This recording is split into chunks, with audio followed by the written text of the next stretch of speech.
Bom, pessoal, programa da revista Aquarista Júnior. Tudo bem? É um prazer muito grande estar aqui hoje para começar a apresentar o programinha número 36.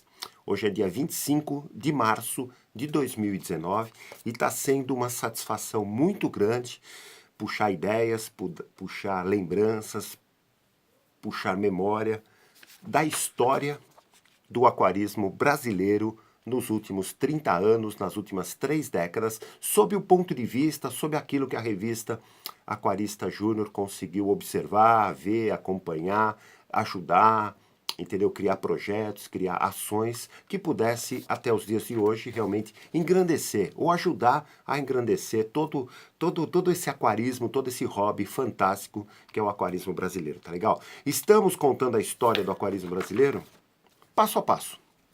Se você tiver oportunidade, um convite que eu sempre faço, eu e meu amiguinho aqui, Mudinho, estamos querendo que você possa, assistir a novela do aquarismo brasileiro, que é os programas na sequência. É por isso que tem uma numeração.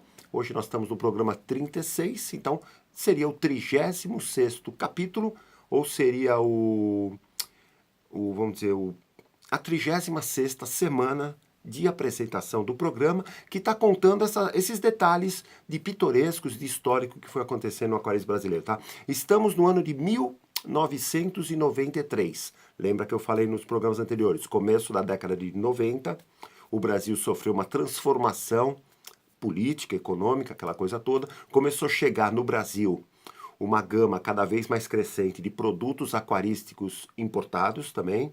A própria indústria brasileira deu uma boa fortalecida, porque conseguiu, é claro, adquirir máquinas, adquirir insumos, adquirir coisas, vamos dizer, matéria-prima, que pudesse também engrandecer a própria indústria, vamos dizer, brasileira, no caso do aquarismo. Então, comecinho da década de 90, o aquarismo brasileiro deu um grande up. Um grande up. E eu queria falar, separei algumas coisas desse ano de 93 para apresentar para vocês como histórico, como pitoresco da revista Aquarista Júnior. Primeira coisa que eu queria falar, na revista número 34, marca uma virada nossa. Deixa eu ver, a revista de outubro de 93. Essa é a capinha dela. Revista 34. O que acontece? A gente começou a fazer a revista por causa desse engrandecimento de progresso mesmo, né? A revista começou a ser feita com editoração eletrônica. Olha que bacana, porque até então, por isso que é bacana fazer uma revista, viu? Porque sempre foi uma coisa muito artesanal, uma coisa muito, vamos dizer, que exigia dedicação, que exigia vontade, que exigia, sei lá, prazer em fazer. Então, o prazer de toda pessoa que tem não só a parte técnica, a parte escrita, aquela coisa. Agora, a parte de confecção da revista, que era uma coisa totalmente, entre aspas, meio artesanal e que realmente dava esses resultados de, sei lá, de ponto de contribuição para, sei lá, para publicidade, para vamos dizer, essas partes, vamos dizer, teóricas do aquarismo, essas partes realmente de a gente jogar informações aí para aqueles interessados aquaristas, sempre carentes, né? Parece que está sempre carentes de informações técnicas, né? Eu queria mostrar como que a revista, peguei, pincelei aí umas coisas nas gavetas, só para você ter uma ideia. Até então, a revista, ó, existia uma cartolinazinha, né? Um papel cartão, uma folhinha aí de seda, né, no caso, e o que acontece? Eram impressos bloquinhos de textos e eram colados, putz, tá até soltando tudo aqui, colados na página. Então era o chamado pestap, que era feito o quê? Bloco a bloco, algum errinho que tinha, fazia-se um bloquinho pequenininho e colava em cima da frase ou da palavra que tivesse errada. Então até a revista, até outubro, né, que eu falei, de 93, é isso? Deixa eu ver aqui, só para confirmar. Até outubro de 93, a revista era feita assim. Quando estava pronto, vamos dizer, seria arte, que a gente chamava, né? A gente fazia o chamado fotolito. Que fotolito, muita gente já ouviu falar, fotolito nada mais é do que isso aqui, ó. Tá vendo aqui? Que aí depois vai para a máquina e começa aquele processo de impressão da revista. Então, até outubro de 93, nós fazíamos a revista nesses moldes, vamos dizer, totalmente artesanais mesmo. Quer dizer, não é que a gente fazia, é que na época todo mundo fazia, né? Até os grandes jornais, aquela coisa toda, tudo. Quando foi, justamente, acho que nessa época que começou a dar uma, vamos dizer, uma pipocada de progresso, tanto no Brasil como no mundo todo, a gente começou a ter acesso à editoração eletrônica. Então todo o texto, toda a arte era feito já eletronicamente, pelo computador, e já saía a arte pronta para, vamos dizer, fotografar, né, fazer o fotolito, e aí para as máquinas, vamos dizer, imprimir a revista, aquela coisa toda. Então, outubro de 93, a revista é praticamente igual, né, assim, visualmente. Mas o artesanato que dava confeccionar a revista vamos dizer, era mais assim, coisas, vamos dizer, mais simples que eram feitos e realmente se exigia uma dedicação. Por isso que quando você vê uma revista, essa é a revista 33, a anterior, né, a partir da 34 que a gente começou a fazer essa coisa de editoração eletrônica. Então esse mês marca realmente uma virada na publicação da revista Quarista Júnior, que começou a ter o quê? A vantagem do quê? De você errar menos, ter menos erro, porque toda revista sempre tem errinho. Erro de português, erro de concordância, erro de algum número, né? Às vezes escapa. Um texto é uma coisa engraçada, você pode corrigir 10 vezes, você fala, pô, tá 0-0. Aí você vai ver, putz, tem mais um. Então, quer dizer, é uma coisa, agora eletronicamente não. Às vezes já corrigia no rascunho, aquela coisa toda. Então já tinha uma, vamos dizer, uma facilidade maior de acertos, vamos chamar assim, né? E a revista, como eu sempre falo, né? A revista nunca teve a pretensão de ser uma revista perfeita, aquela coisa toda, porque eu tenho uma ideia na cabeça, né? Eu não sou um cara perfeccionista na minha vida mesmo. Se eu chamo um pintor para pintar, sei lá, a parede de casa, eu não sou aquele cara que fico neurótico por pequenos detalhes ou pequenas falhas que aconteceu na pintura. Eu deixo correr mesmo. Isso na vida mesmo. E na revista Quarista Júnior é a mesma coisa. Eu sempre falo o seguinte, como a gente lança uma revista hoje, quando ela é lançada hoje, assim, ontem, por exemplo, foi lançada hoje. Então até ontem eu achei que, putz, 100% bem bolada, bem feita, bem escrita, bem o layout legal, tudo. Quando sai a revista que eu começo a folhear, eu já fico vendo pequenos detalhes, pequenas, entre aspas, falhazinhas, que aconteceu na revista. Entendeu? Por mais que todo mundo tenha sido cuidadoso, pessoal da impressão, pessoal do grampo que colocou na revista, o pessoal que fez o acabamento, entendeu? O correio que despachou para as pessoas, sempre alguma falhinha acaba tendo. Mas não tem problema. Na próxima revista, a gente, na medida do possível, vai corrigindo. Então vai corrigindo. Cada edição nova é uma historiazinha nova. Cada revista nova é um filhotinho novo, entendeu? Então o que acontece? Nessa revista 34 marcou essa, entre aspas, evolução da própria editoração da revista Quarista Júnior e me deixa bastante contente de ter vivenciado a parte anterior disso, parte de pestape, parte de preparação de arte, aquela coisa toda, uma coisa totalmente, entre aspas, artesanal, entendeu? Exigia muito da pessoa que fazia, dos cuidados, vamos dizer, de colocar, vamos dizer, a coluninha de linhas bem no prumo, vamos dizer assim, né? Então isso aí deixou bastante contente a gente quando a gente teve a oportunidade de evoluir para editoração eletrônica. Mais para frente, aí veio essa coisa de filmes, já que sai da máquina. A máquina, só para você ter uma ideia, você sabe que a coloração da revista são 4 cores que você imprimia. Antes imprimia, vamos dizer, uma cor, depois imprimia outra cor, terceira cor, quarta cor, entendeu? Depois começou a surgir as máquinas bicolor, que imprimia de 2 em 2, e hoje já tem quadricolor, que imprime tudo de uma vez. Você imagina que quando imprimia uma de cada vez, sempre vamos dizer, a foto, ou vamos dizer, principalmente fotos, né? Ela podia sair meio tremidinha, entendeu? Porque uma cor encavalava na outra. Na quadricor, a chance já é um pouco menor, entendeu? Então, falei esse pitaco histórico só para posicionar realmente que a revista Quarista Júnior, que a história da revista Quarista Júnior, se posicionou nessa fase de modernidade da própria indústria gráfica brasileira. Entendeu? Olha que bacana, cara. Então a gente é da pré-história da indústria gráfica brasileira e e pegamos essa geração que começou a modernizar o jeito de fazer revistas, entendeu? E deixa bastante contente a gente. Outra coisa que eu queria falar, em dezembro de 93, lembra que eu falei que no começo dos anos 90, a gente criou uma série de grupo de pesquisas. Aquarista Júnior. Que era o quê? Peguei alguns temas que eu achava interessante fazer e coloquei pessoas, ou pessoas ajudou, colaborou, parceiros, pessoas de outros estados, através de cartas, através de contatos. Peguei temas, né? E o que que acontece? A pessoa mandava coisas para nós, eu mesmo pesquisava, aquela coisa toda, para quê? Para criar uma espécie de um grupo de pesquisa sobre um determinado tema. Entendeu? Era muito comum na época fazer isso. Hoje nem tanto, né? Eletronicamente você pesquisa, Mas antes era comum a pessoa ir na biblioteca, a pessoa colecionar recortes de jornal. Se você realmente tinha um filho jogador de futebol, o que que você fazia? Você comprava o jornal que saía a foto do teu filho, você pegava a reportagem que tinha na Gazeta Esportiva, fazia um álbum de fotos, ou um álbum de recortes de jornais, era muito comum. Entendeu? Em todas as áreas. E aí nas ideias que a gente teve, que eu particularmente tive, é o quê? Pegar coisas do aquarismo, ou coisas relacionadas aos peixes, né? E procurar fazer pesquisas nesse sentido. Então o que acontece? Era realmente procurar detalhezinhos, pipocos aqui, pipocos ali, para tentar o quê? Formar um cadernão de pesquisa. Porque a gente começou. Lembra que eu falei criar cadernos de pesquisa, entendeu? Falei que já lançamos o da Binnings, lançamos o do Rio Tietê, entendeu? E o que que acontece? Nos anos 90, lançamos também a ideia de mexer com os índios.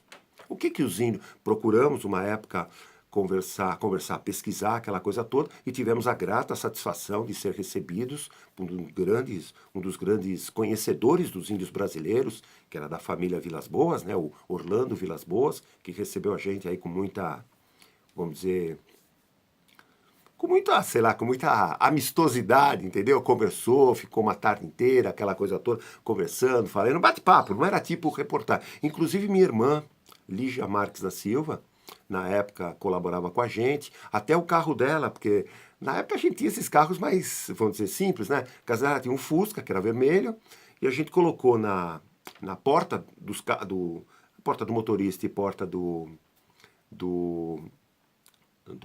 copiloto, né? Nós colocamos 2 adesivos pintados no papel contact da época, e é o que? Era uma cabeça, porque ela gostava muito desse tema índio, uma cabeça, vamos dizer, uma silhueta do índio, escrito lá, Departamento Cultural Revista Aquarista Júnior, entendeu? No meu carro tinha o símbolo da própria revista e tinha a palavra reportagem. Na época eu tinha Fusca também, cheguei a ter, e cheguei a ter Brasília, aquela música que fala Brasília amarela, aquela coisa. Eu tive 2 Brasílias amarelas, cara. Uma na sequência da outra, e numa época 2 juntas, uma que ficava comigo e uma que ficava com a minha esposa. Então o que que acontece? A gente tinha essa coisa com os índios, achava que os índios... Mas o que que índio tem a ver com o Brasil? Eu achava, com o Brasil, com o aquarismo, eu achava que os índios têm muito a ver com essa coisa dos nomes populares dos peixes. Muitos peixes, tanto que a grande maioria dos peixes de rio, peixes da Amazônia, peixes do Pantanal, peixes ornamentais, muitos deles têm nomes populares com termos indígenas. E eu achava que a gente podia pesquisar esses nomes e tentar procurar o significado. Foi quando, em dezembro, olha que bacana, aqui está o original, tá? Até hoje disponível aí para as pessoas interessadas. Nós fizemos o caderno de pesquisa número 3, Peixes e os Índios. A carabandeira aí como destaque aí na capinha, tá? Isso aqui é o original, tá? Então, imprimia, né? Colocava um espiral aqui um espiral na ponta, e ficava como se fosse um caderno mesmo. E o que que é isso daqui?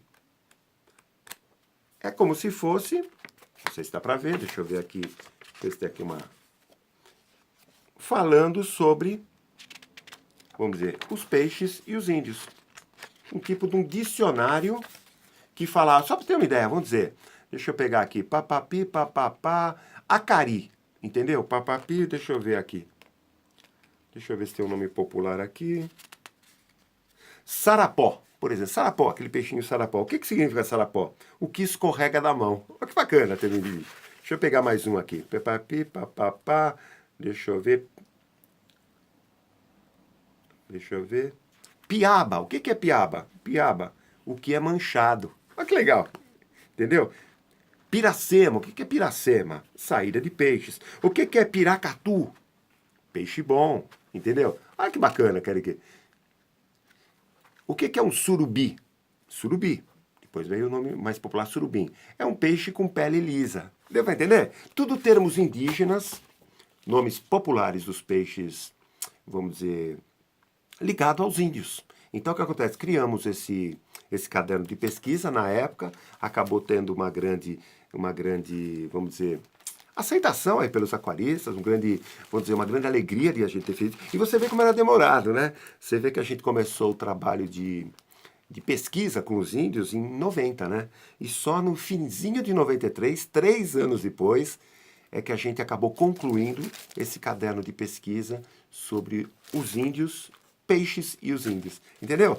Porque era mais demorado, a coisa não é que nem hoje que a coisa é tudo, aparentemente é mais dinâmico, né? Você quer uma coisa hoje, daqui uma semana está pronto, né? Antes existia uma elasticidade maior do tempo e era benéfico, porque você acabava curtindo essa, vamos dizer, essa época, entendeu? Então você acaba lembrando, porque você ficou muito tempo, pesquisa aqui, pesquisa ali, não é uma pesquisa todo dia que você fica, porque às vezes você tem outras atividades, mas o que que acontece? Vai se alongando, é claro que chega uma hora e você fala, bom, acabou, vai, o que tem de material é esse, vamos elaborar, vamos finalizar aí o grupo de pesquisa, o caderno de pesquisa, aquela coisa toda, e publicar aí na revista, disponibilizar para os leitores aquaristas. Então o que acontece? Na década de 90, os anos 90, os anos 80, era assim, você às vezes tinha um projeto e acabava ele tendo uma elasticidade de realização maior, entendeu? Isso tudo era bacana, meu cara, entendeu? Então os índios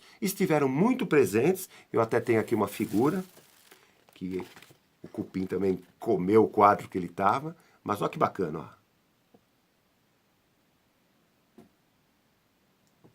Tá vendo? A figura de um índio, foto praticamente original, né? Que estava numa moldura, num quadro, né? Mas que o quadro, com o tempo, ele ficou exposto no acervo nosso, no aquário. Então você imagina, né? Quadro, papel, madeira, umidade, fungo, mofo, todo espaço de aquário, sempre tem uma mistura de tudo isso. E não sabia também, tem a visita de cupins. Até então achava que os cupins eram aqueles de madeira, aquelas coisas de móveis, tal, coisa simples, faz pozinho no móvel, que nada, cara. Esses cupins que pegou aí, meu Deus do céu. Eles fazem trilha de túnel que nem depois eu percebi túnel de terra, túnel de lama na parede e vai procurando celulose, cara. E onde ele acha, ele vai detonando, entendeu? Vai até melecando, às vezes, a foto.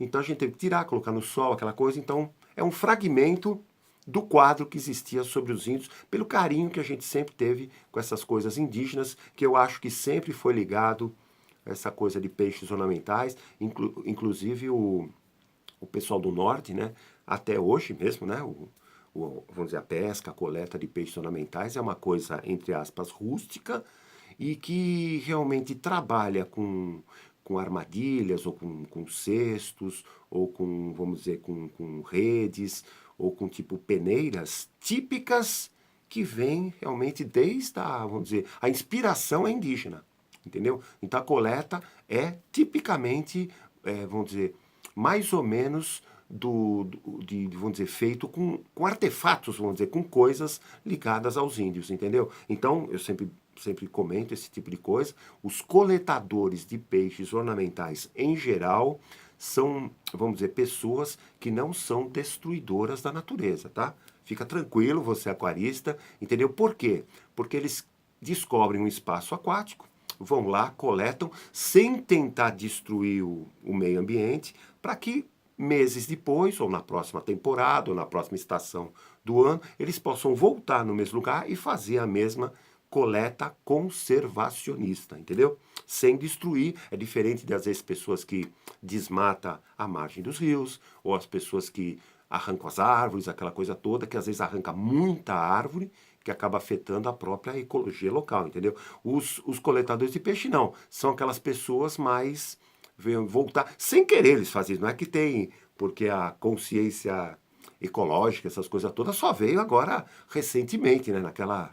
Naquele começo, anos 90, quase nem existia essas coisas de se imaginar que você não podia arrancar uma árvore do teu sítio, né? Hoje não, começou a ter essa coisa que até criancinha dá bronca na mãe quando ela tá lavando a calçada de casa, entendeu? Tá desperdiçando água, né? Então o que acontece? Os índios sempre estiveram, principalmente no comecinho da revista Aquarista Júnior, como um dos pontos do projeto da revista Aquarista Júnior, e fico particularmente muito contente de realmente ter colaborado com esse tipo de informação, que na época era um pouco carente, né? E que acabou a gente preenchendo essa vontade, essa necessidade que os aquaristas tinham em, quem sabe, conhecer melhor os peixes, aquela coisa toda. Isso foi em dezembro de 93. Eu queria também falar uma coisa, já falei nos programas anteriores, né? Mas vale a pena falar de novo. Deixa eu pegar aqui. Que eu até marquei aqui, ó. Deixa eu ver, papapi. Em 93, quando foi? Na revista 35, aqui já tá a capinha dela, tá legal? Em dezembro de 93, desculpe, revista 35, novembro de 93, na página 10, eu vou pegar aqui para deixar marcado aqui, na página 10, o que que acontece? Eu até marquei aqui. Nós começamos a divulgar na revista a ideia do aquário para peixes grandes. Peixes que na época a gente chamava peixes gigantes. Peixes gigantes. Antes, se o peixe tinha, vamos dizer, 20 centímetros, já era gigante. Entendeu? Se você pegar um tambaqui com 20 centímetros, nossa, era enorme. Hoje você vai num pesqueiro, vai acompanhar ou ver fotos, né? Que o pessoal acaba pescando tambaqui, tambacu, de, sei lá, 18 quilos, 20 quilos, verdadeiros monstros de tamanho, no caso, né? Mas na época começamos a divulgar a ideia do aquário para peixes grandes, gigantes. Uma nova categoria de aquaristas começou a surgir, entendeu? Pessoas começaram a gostar porque começou a ter, principalmente em São Paulo, na Grande São Paulo, eu vou dizer mais um exemplo aqui, interior de São Paulo, começou a pipocar a ideia de pesque pague.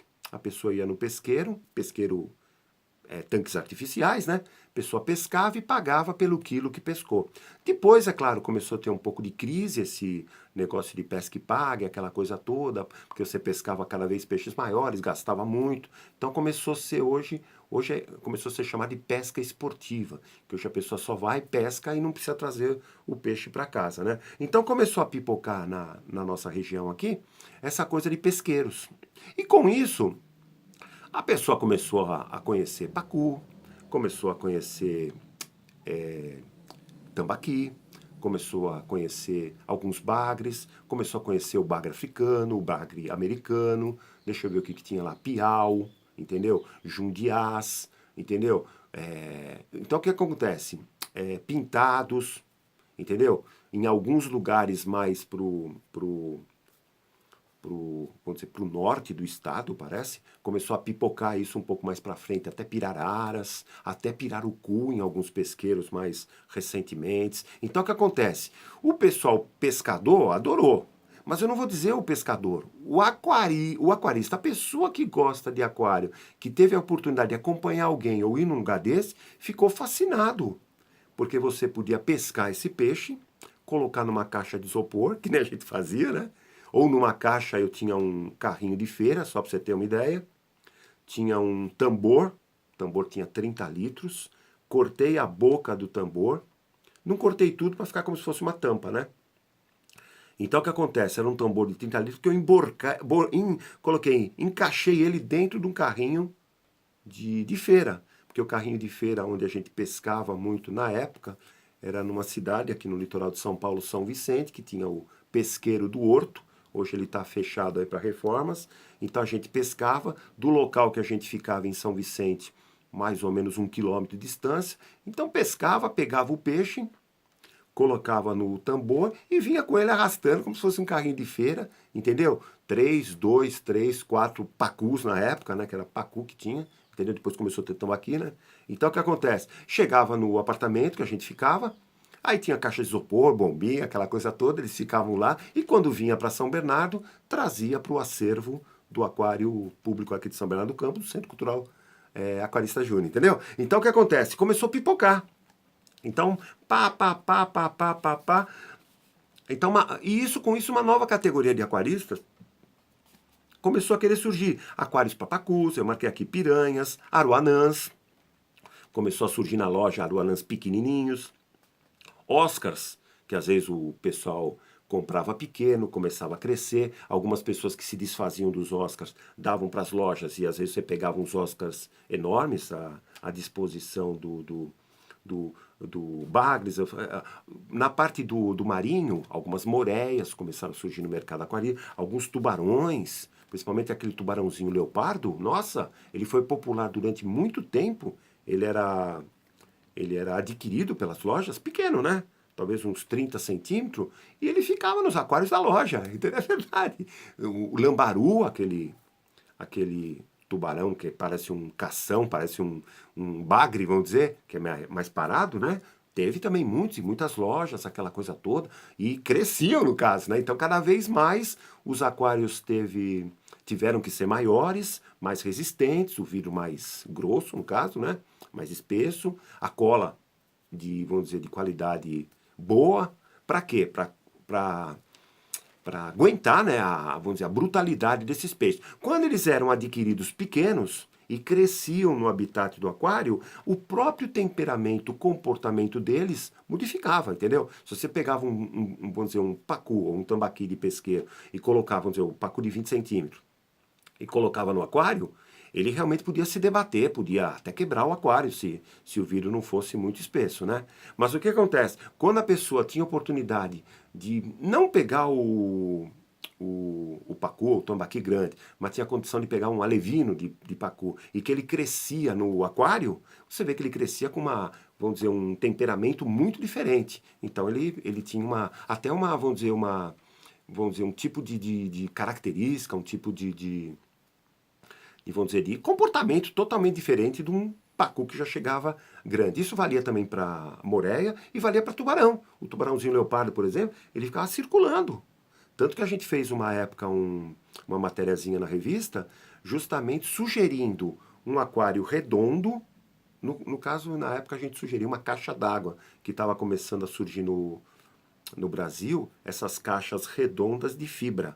Caixas d'água mesmo, né? Que hoje já tem caixas plásticas também, redonda. Por quê? Porque o tubarão tem essa mania de ficar circulando, como se fosse um circuito mesmo de Fórmula 1, né? De Fórmula Indy, né, no caso, né? Circular, circular. E a gente fez até um cálculo uma vez que ele circulasse.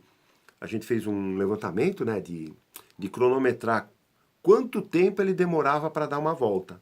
E, tipo, demos uma cronometrada, uma simulação de quantos quilômetros ele nadava, vamos dizer, por dia, por semana, por mês, entendeu? Fizemos só uma simulação, assim, nada, só uma marcação, só para ter uma ideia. Por quê? Ele ficava circulando, escolhia eu não vou lembrar o sentido que ele escolhia, mas ele escolhia um sentido, vamos dizer, anti-horário, e ficava circulando lá, às vezes mais devagar, às vezes mais lento.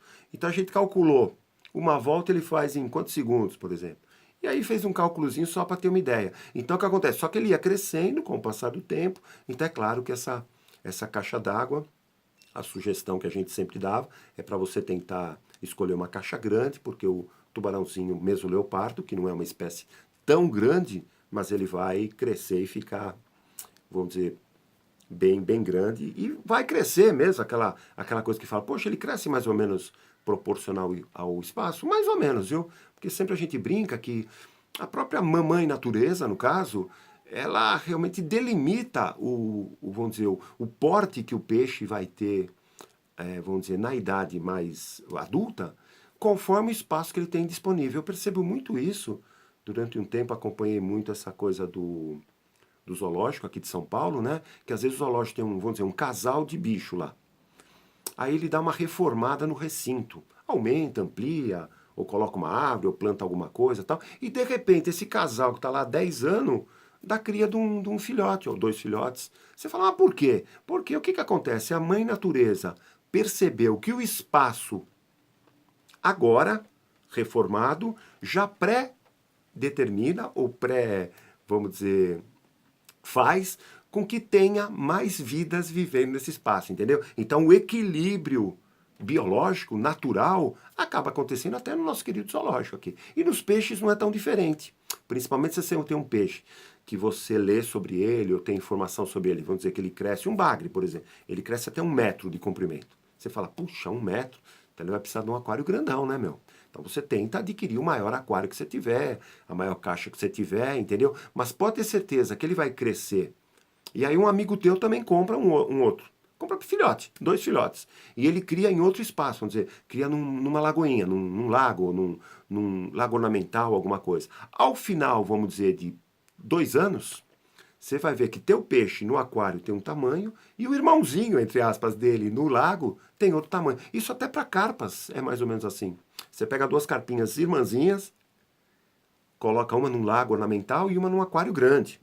Entendeu? Elas vão crescer, vão se alimentar, vão ficar adultas, aquela coisa toda. Só que ao final de alguns anos, aquela carpa vai estar, às vezes, muito maior do que a carpa que você tem em casa, entendeu? Se elas forem fêmeas, elas vão reproduzir de qualquer maneira. Só que, é claro, aquela carpa vai ter um volume de ovos maior, vai ter uma quantidade, às vezes, de ovos maior do que a carpinha. Agora, quanto à saúde, se essa pequena, que essa do aquário, cresceu, vamos dizer, harmoniosamente, por causa da alimentação, aquela coisa toda, opa! Pode ter certeza que a saúde das duas está mais ou menos, e a longevidade das duas é praticamente igual. Isso vale quando o aquarista não fica desesperado em querer que o peixe cresça muito. Então, às vezes você compra um peixinho que você leu que fica grande e quer que ele que em 6 meses, poxa, mas meu peixe não cresce, o que eu posso dar de alimentação? Fica tranquilo, deixa a natureza se encarregar até para os órgãos internos do peixe crescerem, se desenvolverem, né, harmoniosamente. Deu para entender? Então, quando foi na revista 35, a gente o quê? Fez uma matéria inaugurativa, né? Deixa eu ver. Revista 35, mostrando justamente essa coisa dos peixes gigantes no aquário. Tá legal? Por hoje, realmente era isso que eu queria apresentar no programinha 36. Gostaria de desejar aí uma boa semana para todos.